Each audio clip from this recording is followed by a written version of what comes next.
अस्सलाम वालेकुम friends, welcome to my channel cooking with Madiha. कैसे हैं आप सब लोग। तो आज मैं एक न्यू वीडियो के साथ आई हूँ जो कि है बहुत ही मज़ेदार से फ्रोज़न लच्छा पराठा की रेसिपी लेके आई हूँ, जो बनाना बेहद आसान है और इसको खाना भी बहुत ही मज़ा आता है।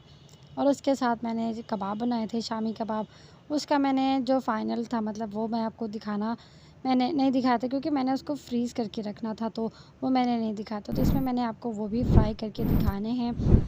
और ये मेरे मतलब दोनों जो है ना बहुत ही फ़ेवरेट हैं।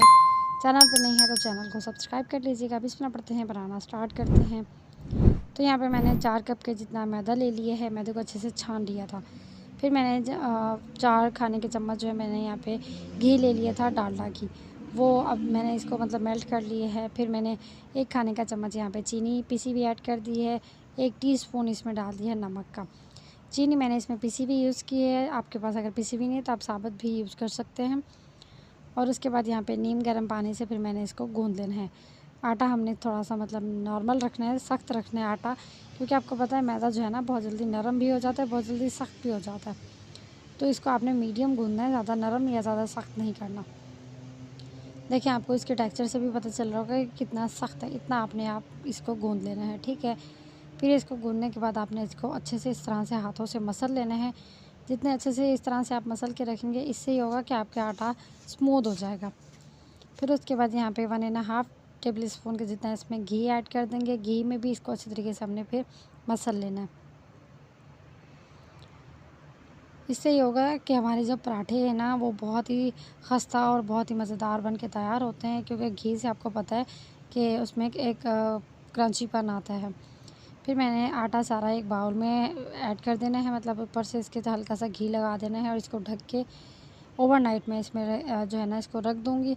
आप चाहें तो 1 घंटे 2 घंटे के लिए भी इसको रेस्ट पे रख सकते हैं, बट मैं इसको ओवरनाइट पे रख रही हूँ क्योंकि मुझे इतनी ज़्यादा जल्दी नहीं थी। तो मैंने यहाँ पे प्लेट से कवर करके इसको फ्रिज में रख दिया है 1 दिन के लिए। 1 दिन के बाद फिर मैंने इसको खोला है और उसके बाद जो है ना आटा इतना सख्त हो चुका था। फिर मैंने यहाँ पे काउंटर के ऊपर इसको रख के हाथों से इसको मैंने मसला है। आपको इसके टेक्सचर से फ़ील हो रहा होगा कि कितना सख्त हो गया आटा। और फिर इस तरह से मतलब जो है आटा ये जिस तरह से आप मसलेंगे तो ये ख़ुद ब खुद सेट हो जाएगा, क्योंकि आपके हाथों की जो गरमाइश होती है उससे ये जो बहुत जल्दी सेट हो जाएगा। फिर मैंने इसके छोटे-छोटे पेड़े बना लेने हैं। तो इस आटे से मैंने 8 से 9 पेड़े बना के तैयार करने हैं। और फिर ये जो है ना सारे पेड़े यहाँ पे मैंने बना के साइड पे रख लेने हैं। फिर उसी जगह पे थोड़ा-सा आटा डस्ट कर लेने हैं और इस रोटी को हमने बहुत ही पतला और बहुत बड़ा इसको बेल लेना है। मेरा तो काउंटर क्योंकि छोटा था तो मैंने इस हिसाब से रोटी बेली है। अगर आपका काउंटर बड़ा है तो आपने मज़ीद बड़ी करके रोटी बेलनी है, क्योंकि जितनी की बड़ी आप रोटी बेलेंगे आपके पराठे के जो लच्छे हैं उतने ज़्यादा अच्छे आएँगे। तो फिर यहाँ पे मैंने इसको इतना बड़ा बेल लिया था। उसके बाद यहाँ पे मैंने 2 टेबल स्पून के जितना वही डालडा का घी मैंने इसमें ऐड कर दिया है। डालडा के घी से ही मैं यह पराठे बना रही हूँ, क्योंकि उसका जो फ्लेवर है, उसका जो टेस्ट है ना बहुत अच्छा आता है, खाने में भी बहुत अच्छा लगता है। और आपको पता है रमज़ान है, तो रमज़ान में जो है ना आपने सहरी करनी है, तो सहरी के टाइम कुछ ऐसा तो हो ना जो जिससे जो है ना दिल चाहे खाने का, वरना कभी-कभार क्या होता है कि नाश्ता हमें सहरी के टाइम पे दिल भी नहीं करता। फिर इसके ऊपर घी डाल के हल्का सा फैला लेना है। थोड़ा-सा आटा डस्ट कर लिया था मैंने इसके ऊपर। और फिर आपने इसको पकड़ के इस तरह से पेपर फैन जैसे हम फ़ोल्ड करते हैं, इस तरह से आपने इसको करते जाना है। ये बहुत ही आसान तरीके से इस तरह से हो जाता है। साइडों को आपने इसकी लूज़ कर लेना है, चूँकि ये क्या हो रहा है कि इसकी साइडें जो है ना चिपकी हुई थी।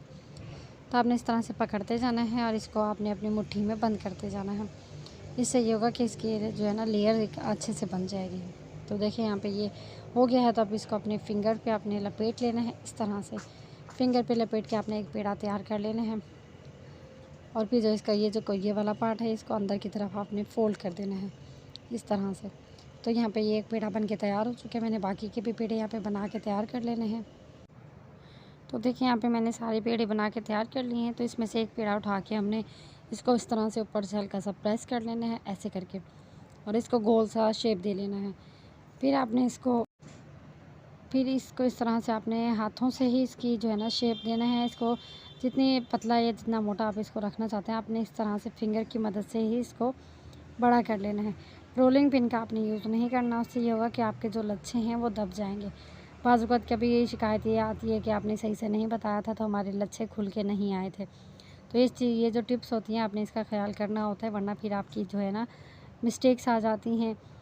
और फिर इस तरह से आपने मतलब जब ये जितना भी आपने इसको पतला या जितना आपने इसको मोटा पतला जैसे भी आप रखना चाहते हैं तो आप अपने हिसाब से रख सकते हैं। तो फिर यहाँ पे इसको जो है ना हाथों से मैंने इतना ही साइज़ दे देना है। उसके बाद इसको तवे पे डाल देना है। तो तवे पे मैंने इसको डाल दिया है। एक साइड से हल्का सा पक गया था, फिर मैंने दूसरी साइड इसकी पका लेनी है। जैसे मतलब हल्का सा दोनों तरफ से यहाँ पे सिक जाएगा, फिर हमने इसको उतार लेना है। और इस तरह से हल्के जो है ना दोनों तरफ से ट्रांसपेरेंट हो जाए तो फिर इसको उतार के हमने रखते जाना है। तो इस तरह से सारे पेड़े मैंने पराठे जो है ना बना के तैयार कर लेने हैं। तो फिर एक लास्ट वाला मैंने यहाँ पे आपको फ्राई करके दिखाना है। चूँकि ये है कि आपको फ्राई करके इसलिए मैं दिखा रही हूँ कि आप जब भी आप ये पराठे फ्रीज़र में बना के रखें तो एक दफ़ा आप निकाल के इस तरह से और इस तरह से आपने फ्राई करने हैं। आप चाहें तो इसको फ्रिज में भी रख सकते हैं, क्योंकि इसमें कोई ख़राब होने का डर तो अब है नहीं। हमने इसको पका लिए है। तो अब इसको जो है ना हल्का सा हमने यहाँ पे घी लगा लेना है। तकरीबन मैंने यहाँ पे 3 खाने के चम्मच लगाए हैं। और फिर उसके अंदर इसको अच्छे तरीके से सेक लेना है। आपने इसको इतना अच्छे से कलर देना है कि जैसे हम बाज़ार से बिल्कुल पराठा लेते हैं बिल्कुल वैसा इसका कलर होना चाहिए। अब यहाँ पे देखें, इसको मैंने एक तरफ से सेक लेना है, फिर इसकी दूसरी तरफ से आपने इसको सेकना है। घी आपने इसमें डालने में कंजूसी नहीं करनी, क्योंकि घी होता है तो पराठे बनते हैं, वरना घी के बिना पराठे अच्छे नहीं लगते। और फिर आपको पता है कि वैसे भी पराठे जो है ना क्रिस्पी ना हो तो अच्छे नहीं लगते। फिर एक सीधा सा चपटा सा आपने चम्मच ले लेना है, उसकी मदद से आपने इसको फैला मतलब दबा दबा के आपने इसको सेक लेना है। इससे ये होगा कि आपका जो पराठा है वो अच्छे से कड़क हो जाएगा। तो देखिए माशाल्लाह से कितना अच्छे से कलर आ चुका है इसके ऊपर। फिर इस तरफ से भी आपने इसको अच्छे से सेक लेना है, दोनों तरफ से जैसे इस पर अच्छे से फूल आ जाएंगे फिर इसको हमने उतार लेना है। और ये बहुत ही इजीली बन के तैयार होते हैं। आपको पता है कि इस पर ज़्यादा इतना टाइम नहीं लगेगा। हमने पराठे पहले से जो बना के रखे हुए, सहरी के टाइम पे आपको कभी देर हो रही होती है, टाइम नहीं होता आपकी, तो आप ये जल्दी से निकालें, फ्राई करके खा लें। बहुत इजीली बन के तैयार हो जाते हैं ये। तो यहाँ पे इसको मैं उतार लूँगी। और इस सेम पैन में मैंने यहाँ पे फिर मैंने जो शामी कबाब बना के रखे हुए थे वो मैं फिर इसमें फ्राई कर लूँगी। इसमें थोड़ा सा ऑयल ऐड कर देंगे, लेकिन मैंने यहाँ पे खैर घी ऐड किया है। घी में ही मैंने इसको फ्राई किए हैं। ऑयल जो है मैंने उसमें यूज़ नहीं किया, मैंने यहाँ पे घी ही यूज़ किया है। ठीक है, तो फिर इसमें घी डालने के बाद हमने इसको फ्राई कर लेना है। कबाबों को हल्का सा बस दोनों तरफ से कलर देना है, आपने ज़्यादा नहीं करना। मुझे थोड़ा सा कम लग रहा था, फिर मैंने इसमें और ऐड कर दिया है। अब फिर ये मेरे पास फ्रीज़ हुए पड़े थे, जैसे मैंने यहाँ पे डाला तो फिर ये इसके अंदर से जो है ना छींटियाँ उड़ने लगे, तो बहुत की मुश्किल से यहाँ पे मैं रिकॉर्ड कर पाई हूँ। और उसके बाद जैसे एक तरफ से अच्छे से कलर आ चुका था, फिर मैंने इसकी साइड चेंज कर ली है। और जैसे वहाँ पे दूसरी साइड से हो रहे थे, धीमी आंच पे मैंने छोड़ दिया था। फिर मैंने यहाँ पे पराठे जो बना के तैयार कर लिए थे, अब उसको मैंने यहाँ पे ज़िप लॉक में डाल के फ्रीज़र में डाल देना है। चूँकि ये है कि अब हमारे इनका तो काम है नहीं, अब इनको हमने अंदर रख लेना है। और ठंडी हो चुके थे, हल्का हल्का बस इसमें से थोड़ी सी वो थी गरमाइश आ रही थी। बट ये इस तरह से बना के आप इसको फ्रिज में या फ्रीज़र में बहुत आराम से आप इसको 1 महीना स्टोर करके रख सकते हैं। 1 महीने तक आप इसको खाएं, कोई भी मसला नहीं है, कोई टेंशन नहीं है, इसमें कोई ख़राब नहीं होंगे ये। आपके पास अगर ज़िप लॉक नहीं है, आप किसी एयरटाइट डब्बे में भी डाल के रख सकते हैं, कोई मसला नहीं। तो यहाँ पे सारे मैंने एक ही ज़िप लॉक में डाल देने हैं इस तरह से। और आप ये एक दूसरे के साथ चिपकेंगे तो नहीं, क्योंकि हमने इसको पहले से थोड़ा सा हाफ़ कुक कर लिया था। और फिर ये अब चिपकेंगे नहीं एक दूसरे के साथ, तो हमने ये एक ही ज़िप लॉक में डाल के इस तरह से रख देना है। इसकी एयर आपने निकाल देनी है और फिर किसी प्लेट की मदद से आपने इसको रखना है, ऐसे नहीं रखना। फिर यहाँ पे मैंने दूसरा जो एक पराठा मैंने फ्राई करके रखा हुआ था और उसके साथ जो कबाब मैंने फ्राई किए हैं, तो किस तरह की लगी आपको ये मेरी वीडियो, मुझे कमेंट करके लाजमी बताइएगा। और मेरे चैनल को सब्सक्राइब करें, लाइक एंड शेयर करना बिल्कुल भी मत भूलें।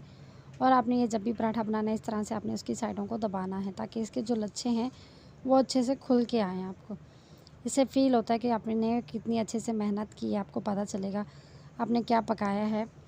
तो इस तरह से आप भी बनाएंगे, इंशाल्लाह आपके घर में बहुत पसंद किए जाएंगे। एक दफ़ा जब आप बना के अपने फ्रिज में रखेंगे तो आपसे दोबारा फरमाइश की जाएगी।